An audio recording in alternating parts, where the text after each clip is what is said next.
Thank you very much, and welcome everybody to this ICCS Journal Club. It's a great pleasure to welcome virtually Allegra LeGrande from NASA Goddard and also associated with Columbia and the Fetch 4 consortium project. And she will be talking about climate modeling past, present, and future, which is certainly something of great interest to us all. So over to you, Allegra. Super. Thanks so very much. So as I was just explaining, this is my eye candy. This is perhaps the most famous annual piece of information to come out of my lab, which is the temperature record that goes back to 1880. This is just a distribution of the land temperature anomalies and showing that since the 60s till present day, we're getting hotter and hotter and hotter. So feel free to look me up. My email is pretty easy, allegra.m.legrande@nasa.gov or at columbia.edu. Oh, and I'm going to have to find the arrows. Okay. All right. So, yes, I'm at NASA Goddard, but NASA Goddard's a big place, and we are Goddard Institute for Space Studies.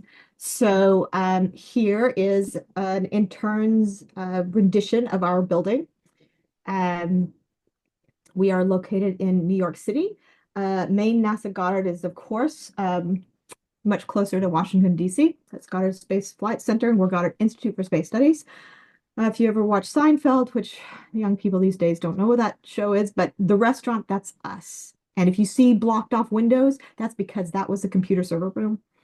And the reason that we're located in New York City is that we have really close connections and ties to Columbia University, and that's just a few blocks north of us. So yes, about 2/3 of the people who work in the building are actually Columbia University employees, with the remaining people being split between NASA civil servants like myself and federal contractors. Oh, gotta find the arrows again. Okay. So, oh, there's a much better picture of Tom's restaurant, Tom's Diner. So we started off in the 1960s. Congress just decided there needed to be a NASA, but our original lab chief, Robert Jastrow, did not want to move down to Washington, D.C. He was affiliated with Columbia already, and so he started up an institute in New York City to study space. And there was just an observatory installed on the top of one of the buildings at Columbia, so it seemed like a very good place to start. If you want to see some Mad Men hilarity, this universe on a scratch pad has some lovely video from that era. It's kind of a riot. So, okay, this is how I often start my talks. Climate and weather, people have always been interested in what's happening with climate and weather. And we used to have these farmers' almanacs, which are just a compilation of what has been happening before. And they were very important. When do you plant? Where do you plant? Etc. But if you want to do something better than a farmer's almanac, something better than climatology, what then can you do? So in the 50s and 60s, as NASA was getting started, of course, they were putting up satellites. And so like this is like the originator TIROS instrument. It was put up to tell us something about what was happening with the weather. TIROS is television infrared observation satellite. So this was great. It could tell us like a great picture of what was happening. And instead of just being points, discrete points on the land surface, we really got a broad swath view of what was happening around the world. But what do you do with this? Well, we had these other things called computer models, which were being developed kind of at the same time. And famously at UCLA, Arakawa was developing a kind of general circulation model. NASA had heard about this effort, of course. They wanted some sort of method to incorporate these new weather satellite measurements into a model to improve numerical weather prediction. So there was a Richard Somerville. This group later probably became known as Milt-Halem's group. They built the first GISS model of the global atmosphere, or this is called the Farmer's Forecast. This was the follow-on from the Farmer's Almanac, Farmer's Forecast, first one to incorporate these weather satellites. And this was actually developed in New York City at Goddard Institute for Space Studies. And NASA absolutely loved it. And they loved it so much that they said that we need you all closer to the mothership. And pretty much this whole group, minus a few names, which you might recognize, was transported wholesale down to the Goddard Space Flight Center. And that model became what some of you may know is the GEOS model. This is what's used to produce the MERA reanalysis product. This is just a bit of eye candy that they have looking at some of their aerosol fields. But yes, so this is 1974. GISS has developed the originator climate model, and it is gone by 1976. But Maine Goddard has theirs. Okay, so a lot of other stuff was kind of happening at the same time. This guy, Wallace Broecker, I'm sure. Ooh, okay, so well, one of those buttons works. Okay, so Wally Broecker was also contemporaneous with what was going on at NASA Goddard Institute for Space Studies. He's also affiliated with Columbia and another laboratory called Mont Doherty Earth Observatory, which is about 15 miles north of the Columbia's main campus. There was some fascinating work coming along at the same time, having to do with past climate. There was ice core records.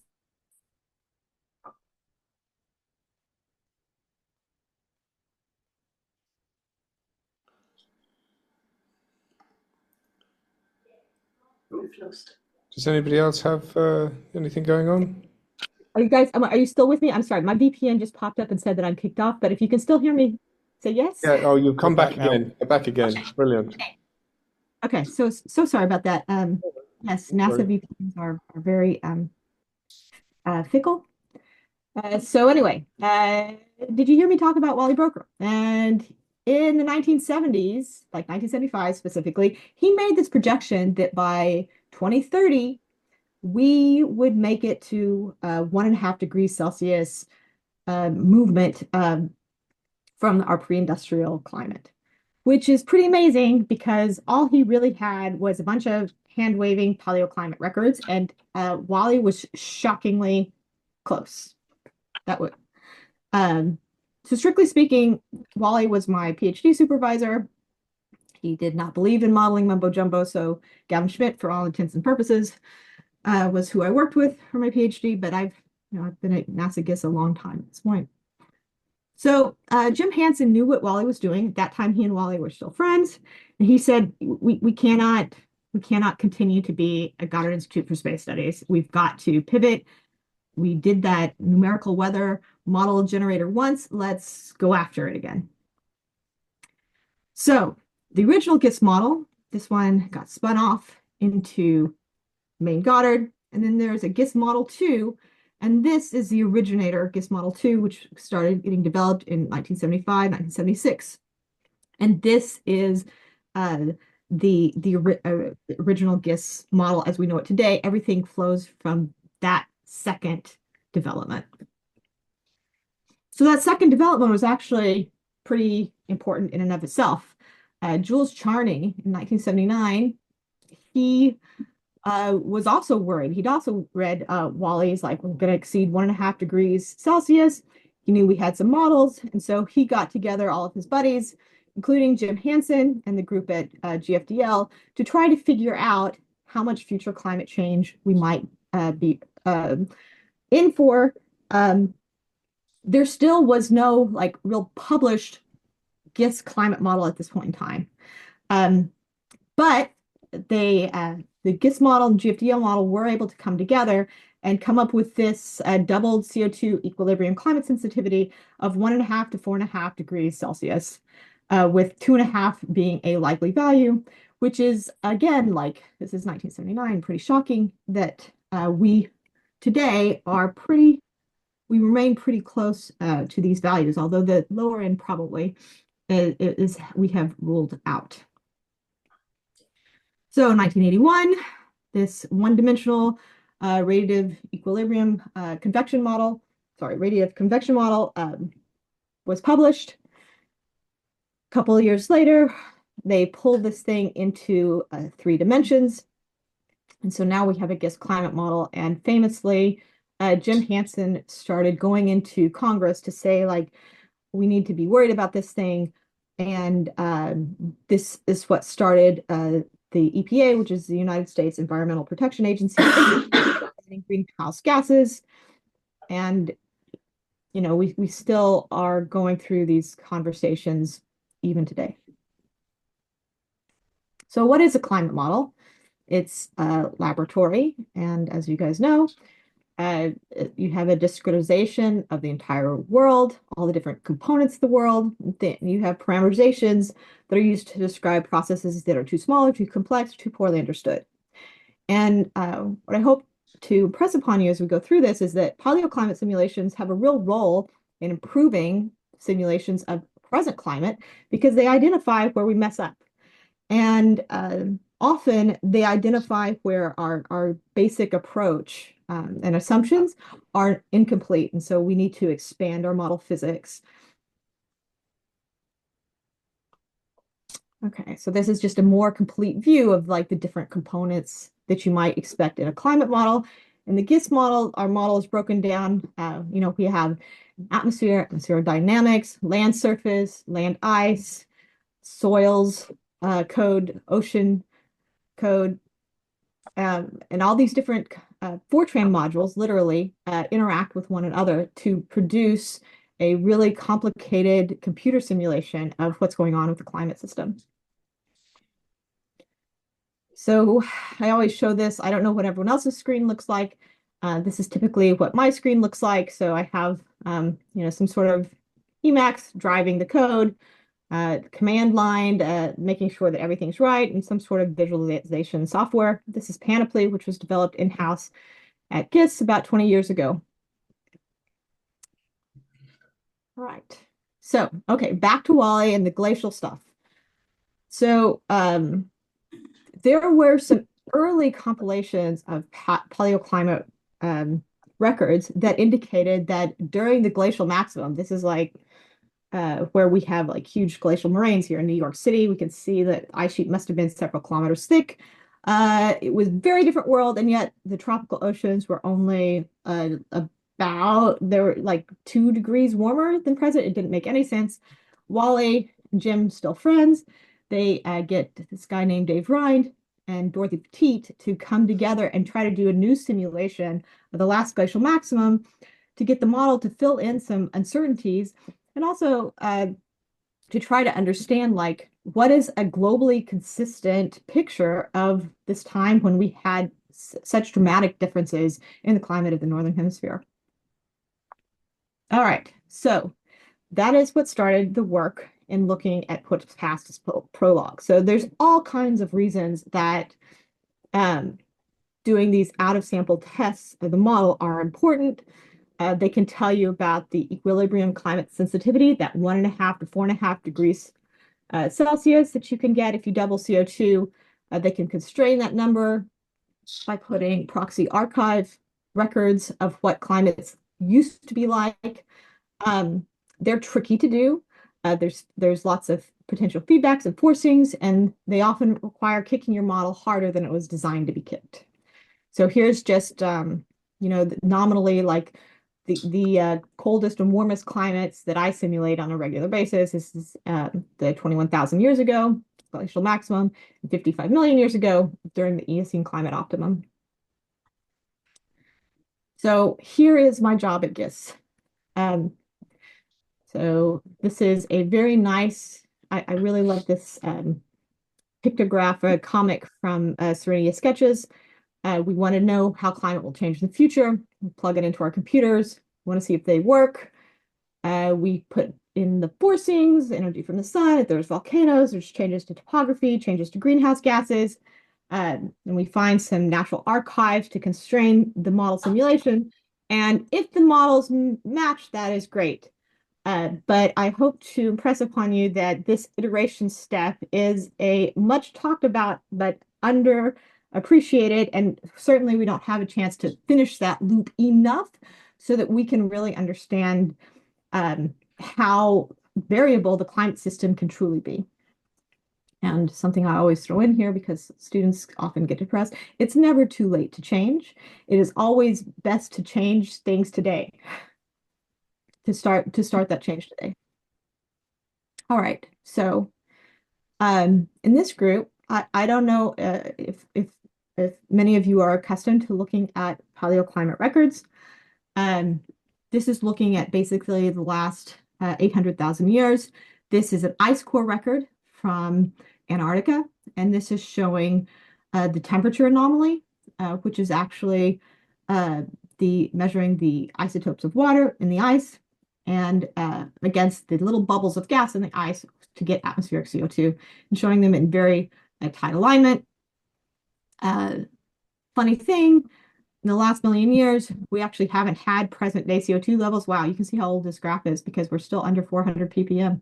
I'm going to have to go off scale here. But we want to know, like, what is past this prologue? We want to know, like, if we can have some confidence in our future projections. And we also we need a way to vet and constrain the model, see if we've got all the different components, all the different feedbacks built in so that we can really capture like the magnitude of future climate change. Okay, well, this graph is better. This is a figure that's only a year old, and what it shows is to get those higher CO2 levels. So today we're sitting like something like 425 concentration. We have to go much, much further back in time. So these are millions of years before present. So that last graph would fit in kind of this last little column here on the right. To understand like future climate, we really have to go back about 16 million years to the middle Miocene climate optimum to get like an analog for where we are today. And of course, we don't have thermometers back in time. Here I have, this is a picture, these little things here, these are called foraminifera. If you go to the beach and you were to look very closely at a grain of sand, these guys are maybe half a millimeter across, and we can tell because their shells are made of calcium carbonate. Again, there's oxygen isotopes in there, so we can tell something about what's going on in past climate, and that is ultimately what's used along with carbon isotopes, boron isotopes, to tell like how CO2 is covariate with temperature through deep time. Okay, so at NASA GISS, I do a lot of paleoclimate simulations. So I do everything from very cold to very hot. We cover a lot of different greenhouse gas concentrations. This is not meant for you to internalize, but just to say that there's a huge range of things. In the UK, you guys have some really awesome groups working on the same things, and I should have name dropped more and tailored for my audience, but alas, I did not, and I'm sorry. But there are groups like NASA GISS all over the world. Each major modeling group has a group. Some are bigger, some are smaller. I would say the GISS is definitely on the tiny side, investigating these past analogs of climate. And it's a hard thing to do because the model is not really designed to produce these past analogs. It's often, you have sanity checks in your model to make sure that it's not spinning out of control. And past climates were spun out of control. They're outside the modern range, and they definitely throw up these flags. There's a whole bunch of proprietary ways. Each model goes from something like this on the left. This is a picture of the thickness of the ice sheet 21,000 years ago, and getting that into the actual format. Like this is just an NC dump on the netcdf file we use, but it has a whole bunch of different fields that you have to derive from like a common starting point. It's a bit of art. So here's a picture of river basins for the present day, and how like if you get this prescribed change in topography, how then should you prescribe changes to your river runoff? River basins make sense. Catchment basins make sense, but in actuality, like this is literally how we prescribe like river routing in the GISS model. It is a bunch of numerical directions. These things is 1 through 8. This is like northeast, northwest, around the clock, for which way the water should flow. It's very proprietary. Each model has their own kind of way. It's very difficult, time-consuming, and important because where water falls on land and where it is then deposited in the ocean can have massive impacts on your climate simulation. Okay, so that was a nerdy aside. So I've been at GISS doing these same paleoclimate simulations for a very, very long time. In the upper right, this is a paleoclimate model intercomparison project, PMIP2. These are simulations that I did in 2004, PMIP3, a decade later, 4, decade later, not quite. And you can see that basically these are all kind of showing, this is for 6K mid-Holocene, 6,000 years ago, minus 0K present day, changes to the surface air temperature. There's some real variability amongst these, but they all kind of look the same. You can tell we've gone through some model development, but they all kind of look the same. And when you go through and systematically have a look at other groups and how they're performing over the course of the paleoclimate MIP project over 20 years. Sorry, this paper is a decade old now, but you see that model physics are improving, but our match to the paleoclimate is not improving so much, at least between this PMIP2 and PMIP3. So PMIP3, this had been, runs done in the 20 teens, basically early 20 teens. And these are all the different climate models. This is, well, these Taylor diagrams, which I find very hard to read, easier for me to read. These are latitudes from equator to the mid latitudes. Black dots are observations, and all these different colored dots are how the model's performing. This is mean annual precipitation, and you can see that, yeah, the models are not doing great on producing changes to mean annual precipitation. And why is that? And it is obvious we are missing something, that although the model physics may be improving, we are not representing enough processes to capture really larger kinds of climate shifts. So this is the iterative improvement process again. So we're not matching. Instead of doing the same thing over and over again, expecting a different result, we're going to do something a little bit different and hope for a better result. So at the same time that the big climate models that are trying to produce global climate are undergoing development, there's all kinds of other components to the Earth system which are also undergoing their own developments. So there's people who specialize in doing sea ice simulations. And I know that Vesri has another group specifically focused on that. Folks who specialize in dust and sea spray and carbon aerosols, or atmospheric chemistry like the Fetch4 project, or changes in the land surface and sulfate aerosols and carbon cycle and marine ecosystem and ice sheets. So all these different components, it's clear that if we're only going to simulate 50 years of the historical record satellite era, we've kind of been doing okay. But if we're going to look at bigger changes, which we are probably going to have now that we've moved into kind of this new high carbon world, we've got to pull more of these pieces into the simulation in order to reproduce past climate, which will vet the model so we know that it's going to be able to do a good job in producing future climate. All right. So this is Peter Domenico and Jess Tierney. Thinking about what should we be doing next generation for paleoclimate MIP. And so this is some of Jess's work looking at African lake levels 9,000 years ago. And you can see African lakes, they were much higher then than they are today. This is like the Sahara Desert, obviously. This is not a place that you'd expect big lakes. Vegetation here was much expanded. Here's some rock art showing some animals that you really would not expect to see in the desert. So it's clear that there are some pretty substantial hydrologic changes happening in Africa in this time. The archaeologists coined this time the African human period. For some reason, the paleoclimate folks call this the Green Sahara period. And so maybe this is a piece that we can use to improve our simulation. So what we have found, this is some work of a student that I worked with alongside Francesco Passata. And we looked at if you add prescribed vegetation changes just to Africa, how does this alter your simulation? And it turns out that the vegetation feedback is absolutely paramount in improving your simulation of this climate 6,000 years ago.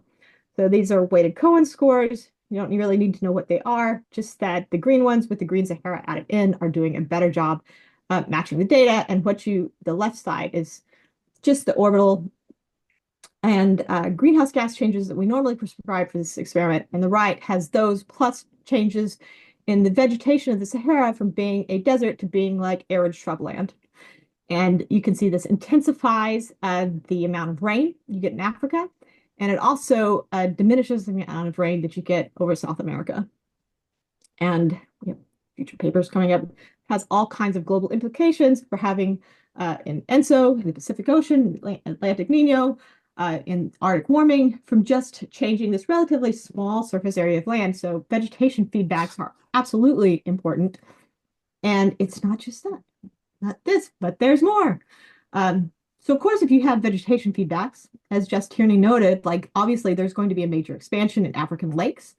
These themselves can have massive implications for your local fluxes of moisture. Local fluxes of moisture and freshwater balances also have massive implications for the emission of other kinds of aerosols. So here's an experiment we did. When Africa gets so wet, you would expect that the Sahara will be emitting less dust than it used to emit, and that will feed back again on the climate system. And so you can have further warming that happens when you have less dust being emitted over Africa. And when you have less dust being emitted, it can intensify precipitation changes. So this is fractional precipitation changes. And all of these different components add into each other. And for the local paleoclimate records, they do, again, seem to make us have better matches. Okay, but here's the crazy thing.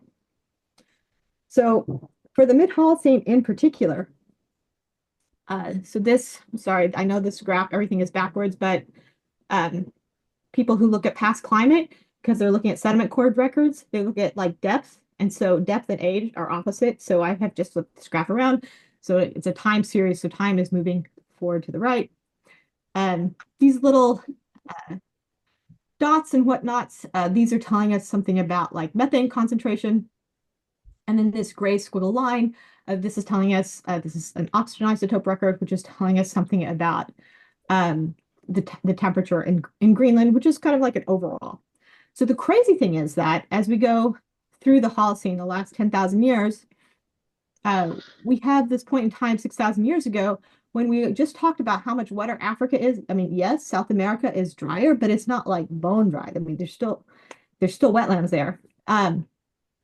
And yet methane emissions go way down. So what's going on? And the changes that we made to all the air system components are not going really in the right direction to explain this mismatch. So what could be going on? Okay, so there's kind of like two big ideas for what's going on. So on the right, this is Bill Ruddman's like early Anthropocene hypothesis, which is to say that you'd expect, so this graph has a lot of different lines on it. This upper graph, if you look, the natural methane trend, this is what you think would happen just based on how changes in the orbital forcing have impacted solar radiation. And so what he thinks is that from 10,000 to 6,000 years ago, things were kind of going in line. Observed methane was going the right way. But like I said, this trend that we have from 6,000 years ago to the present, where all the model simulations are saying that no, wetlands should have been expanded back then, this methane observed trend seems to go contrary to that. And so he wonders if this is not evidence that humans doing something and putting something into the atmosphere that is causing this early Anthropocene.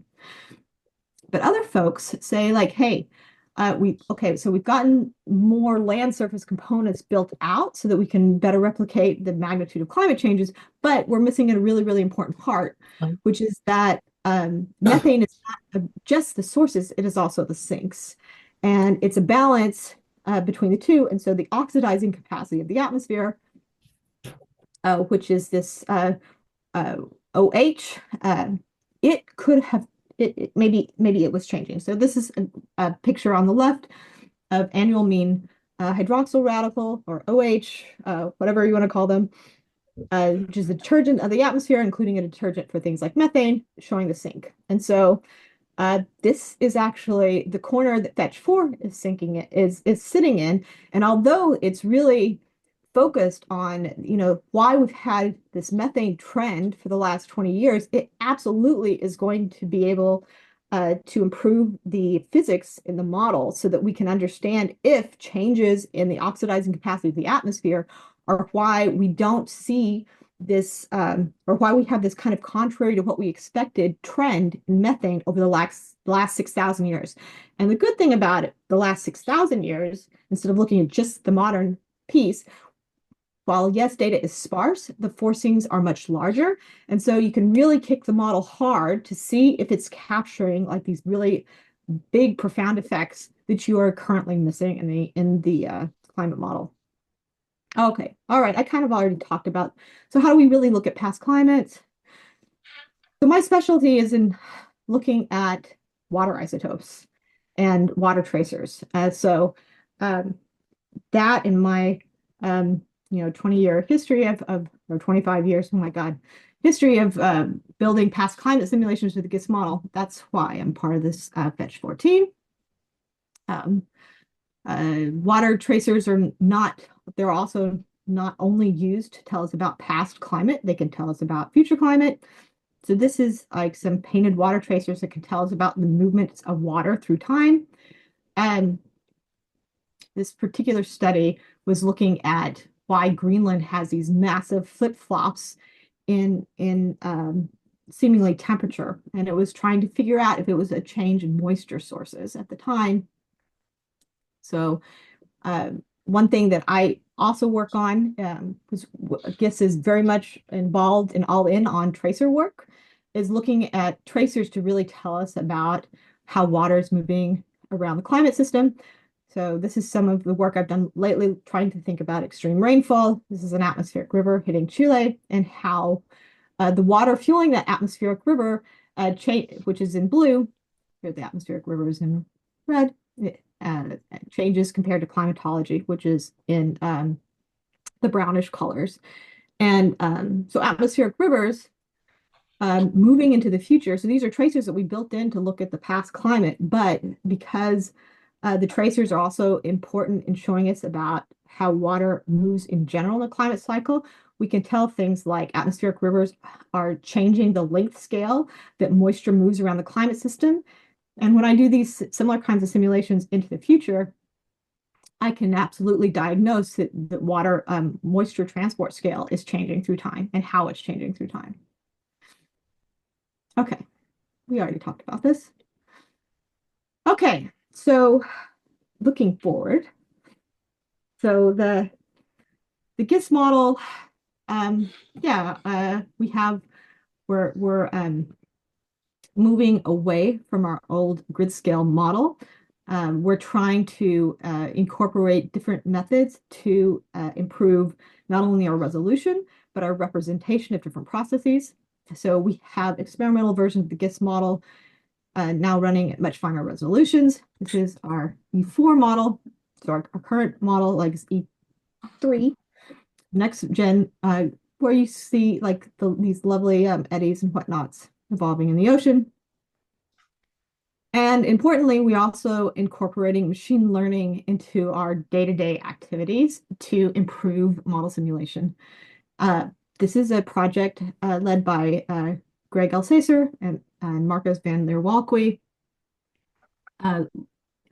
to change the way we choose our parameters in the GISS model. So this graph on the left, this is a big matrix showing the correlations between here in this Y-axis is a whole bunch of different components, specific humidity, this particular level of the atmosphere, precipitation, temperature, etc. And then on the x-axis, these are a whole bunch of different parameters that we are tweaking around. And there's actually 45 different parameters that we're tweaking. And before, we would go through one by one and say, like, okay, what do I think the best one is for this? Now you would change it. Then you go to the next one, what's the best one, change it, and see how it would correlate. And that's what you have here. Now, instead of doing that by hand, they actually use a Latin hypercube sampling to go through the entire phase space, create an emulator, and then get several different suites of parameter setups. So here on the left column, sorry, this is super complicated. I have a simpler ones that you can actually see. So here on the left column, this is observations. In the middle column, this is E21. So this is our CMIP 6 model. And E3, so this is our CMIP 6 plus or 7 moving forward, where we've used this machine learning. And this is looking at the bias, so the difference between the model simulations and these observations. And so what you should see here is that our older version of the model has greater magnitude of bias than the newer version of the model. And kind of interestingly, we have different parameter suites. So these right three columns are different parameter suites that are equivocal. Like they're not clearly one is better than the other, but they're sampling a completely different part of the phase space of these 45 different parameters. And so we can have some uncertainty testing to see like if these simulations have different equilibrium climate sensitivities, if they better represent different kinds of variability. Maybe some are better at representing El Nino Southern Oscillation, and some are better at doing seasonal variability or subseasonal variability, like Madden-Juliet Oscillation. And so we can have some uncertainty testing capabilities that we never really had previously. So there is a temptation when you do these machine learning techniques that, okay, this is going to solve all of our problems. Through the years, I mean, machine learning was first kind of hard to know where to put it, but I'm going to pitch to you that in my head, I think of machine learning kind of like a sewing machine. And so you can get, this is not your grandma's sewing machine. You can get fancy ones that can do these beautiful embroideries, but ultimately these are all programmed in. And while yes, like your average Joe or Jane doing sewing can produce much more than they used to be able to, ultimately the creativity and the direction for how to stitch different pieces together, this is still coming from humans. And I think that machine learning is still as this today. And I don't know, some of you were there last summer in Cambridge and heard Pierre Gentin speak. Pierre is based at Columbia, of course. I think that he made a really nice point that the machine learning approaches, if you have machine learning embedded inside like a model with physics, that is really the sweet spot. And so here, this is just a kind of a spectrum of how machine learning goes in. When you just let the machine take it all, you generally get into a place which is not representative of what could happen in the real world, but where the machines can really shine, approaches like ours, like, going through the phase space, trying to do a better sampling of what's the possible realizations of your model could be, taking pieces of your model that maybe are not represented so well and using or have a single parameter, using machine learning to improve the representation of this parameter from like a single parameter to something that's more physically based. But the thing that's really important to remember is that, so this is some nice work by Sean Santos and Marcus van der Walque, who's a GIS researcher. They're looking at this.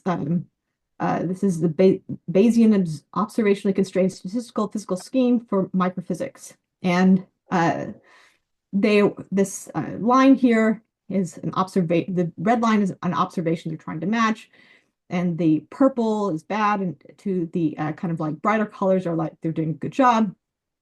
So this is like, when does rain form out of the water vapor? It's what they're trying to figure out. And they use the machine learning technique to try to figure it out, looking from what's going on with just the water vapor, and it doesn't do that great of a job. So this parameter tuning can't help if you don't have all the physics in there. And so this is when they use not only cloud variables, but they also add in variables, and all of a sudden they're matching much better. So this is to point out that the machine learning approaches they can do fabulous things, but you still, the structure, the human ingenuity piece of it that comes in identifying, missing components of your model. This isn't something that the machine learning can magically get around. It's something that still requires a lot of human input, something that doing past climate simulations can highlight because the forcings are larger. Here's another example of us bringing machine learning. This is Enxing Wang, who is getting our dynamics vegetation model going at GISS. They used machine learning constraints to try to figure out how to get canopy heights. It's tricky. It's tricky to get dynamic vegetation. Your model will continue to have biases in how precipitation is represented. You can have positive or negative precipitation biases, which are inconsistent with a particular suite of vegetation. And the machine learning constraints can help you cope with some of these. So yeah, this is probably should have put this slide sooner. Pierre Gentine's project at Columbia, of which we have probably 8 core people at GISS who are working jointly at GISS and also on the LEAP project. For us, we're a pretty small group, so that's a significant part. So it ensures that we have a really nice incorporation of these new machine learning techniques in our research. Okay, so oh good, I only took 40 minutes. Sorry. So this is supposed to be in 30 minutes, but I hope that I have told you a little bit about NASA GISS. We're a smallish group with a penchant for tracers and our system components. Because we're small, we're light, we can experiment and do new things pretty easily. We have a nice kind of newish integration with AI and machine learning projects because of our collaborations at Columbia. And we hope that that'll be at the forefront of incorporation of machine learning into next generation models. But as a caveat, the next generation models are only really as good as the additional components that they incorporate, and make sure that they actually do have all the different pieces in the model physics that are required to represent different types and magnitudes of climate changes. I think the FEB project fits in extremely nicely because atmospheric chemistry is an obvious target that we need to improve to understand not only what's happening with atmospheric methane, but all kinds of other pieces of atmospheric chemistry like ozone, what happens with volcanoes, and more, required that you get this oxidizing capacity of the atmosphere down pat. I am the resident paleoclimate specialist. I also look at water extremes because water tracings tends to help you with that. And thank you very much. And there's our website, and I'll take any questions. Thank you so much, Allegra, for an absolutely fantastic, though sobering talk. And I was already storing away in my head to tell all our master's students here on quantitative climate and environmental science to watch this talk, because it was a beautiful, beautiful overview of the history and also many of the major challenges and the importance of paleoclimate in understanding our future climate. So it was really, really a fantastic talk, Allegra. Thank you so much.